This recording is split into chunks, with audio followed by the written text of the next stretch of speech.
আসসালামু আলাইকুম। কেমন আছেন সবাই? আশা করছি ভালো আছেন। আমরা আলহামদুলিল্লাহ ভালো আছি। নতুন একটা ব্লগ ভিডিও নিয়ে আপনাদের মাঝে হাজির হলাম। আশা করি আমার ভিডিওটা আপনাদের ভালো লাগবে। পুরো ভিডিওটা জুড়ে আমার সাথে থাকবেন। ভিডিও শুরু থেকে শেষ পর্যন্ত আমার ভিডিওতে যদি কোনো অংশ আপনাদের ভালো লেগে থাকে, প্লিজ একটা লাইক দিয়ে আমার ভিডিওটার সাথে থাকবেন। আমার চ্যানেলটা সাবস্ক্রাইব করে আমার পাশে থাকবেন।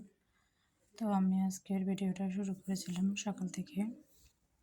সকালে রুটি বানাবো, পরোটা বানাবো। আজকে সকালে নাস্তায় পরোটার জন্য তো আমি আটার ময়দা মিক্স করে নিয়ে তার সাথে একটু পরিমাণ মতো লবণ, হালকা গরম পানি দিয়ে ময়দার ডোটা মেখে নিয়েছি। কিছুক্ষণ রেখে দিলাম তাতে একটু উপরে সফট হয়ে আসে।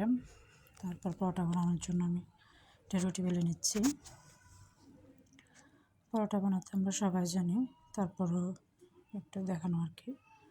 রুটি বেলে নিয়ে এখানে আমি মাঝে বরাবর কিছু তেল দিয়ে দিলাম। তেল দিয়ে পুরোটা রুটিতে তেলটা ছড়িয়ে নিলাম। এর মধ্যে আমার সবগুলো পরোটা বেলে নেওয়া হয়ে গেছে। ভাঁজ দিয়ে রেখে দিলাম আর কি। এইভাবে আমার পরোটাটা ভাঁজ দিয়ে নেওয়া হয়ে গেছে। এখন আমি পরোটাটা বেলে নিব।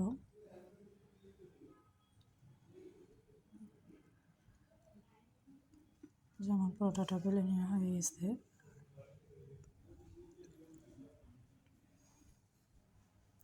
এখন আমি চুলায় একটা তাওয়া বসাবো। গরম হয়ে নিলে এখানে পরোটাটা দিয়ে দেব। তাওয়াটা গরম হয়ে আসছে, তো এখানে পরোটাটা দিয়ে দিলাম। পরোটার দুই পাশে একটু হালকা করে ভেজে নেব। হালকা করে ভেজে নিয়ে তারপর এখানে একটু পরিমাণ মতো ঘি দিয়ে নেব। দুই পাশে একটু ভেজে নেওয়া হয়ে গেছে। এখন আমি এখানে পরিমাণ মতো একটু ঘি দিয়ে নিলাম। ঘি দিয়ে পরোটার দুই পাশটা একটু লাল লাল করে ভেজে নেব।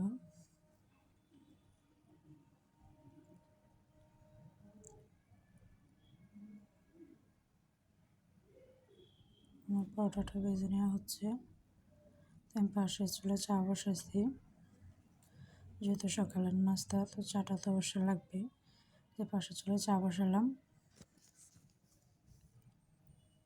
চা হতে হতে আমার পরোটাটা রেডি হয়ে গেছে। সবগুলো পরোটা ভেজে নেওয়া হয়ে গেছে। তো এখন প্লেটে করে নিয়ে সার্ভ করে নেব টেবিলে নিয়ে যাওয়ার জন্য। সেখানে পরোটাগুলো নিয়ে নিলাম। একটা ডিম পোস্ট করে নিয়েছি, ওটা নিলাম। যেহেতু সকালে চা বানাইছি, চাটাও নিয়ে নিলাম 1 কাপ। মাংস রান্না করা ছিল, মাংস ঝোল ওগুলো একটু নিলাম। সকালে সুজি রান্না করছিলাম, সেখান থেকে একটু নিলাম। তো এইভাবে নাস্তাটা রেডি করে নিয়ে নিলাম আর কি। সকালের নাস্তাটা একটু গুছিয়ে করে নিলাম। সকালের নাস্তার পরপরই কিন্তু আমরা দুপুরে রান্নার আয়োজনটা শুরু করে দিই। মাছ, মাংস, সবজি বা যেটাই রান্না করি না কেন, ওটা নাস্তা করার পরপরে কিন্তু রেডি করে নিই। তো আজকে রান্না করবো হচ্ছে লাউ শাক। আজকে দুপুরে রান্না করবো হচ্ছে লাউ শাক আর রূপচাঁদা মাছ। তো লাউ শাক ভাজার জন্য আমি এখানে পেঁয়াজ, কাঁচামরিচ, বেশি করে রসুন এগুলো দিয়ে একটু ভালো করে ভেজে নিলাম। ভালো করে ভেজে নেওয়ার পরে তারপর শাকগুলো এখানে দিয়ে দেবো। তো শাকগুলো এখানে দিয়ে দিলাম। শাকগুলো একটু নেড়ে চেড়ে নরম হয়ে আসলে তারপরে এখানে একটু সবজি কুচিয়ে দেবো। সবজি কুচি বলতে এখানে শুধু শিম আর আলু কুচি করে নিয়েছি আমি, ওগুলো দেবো।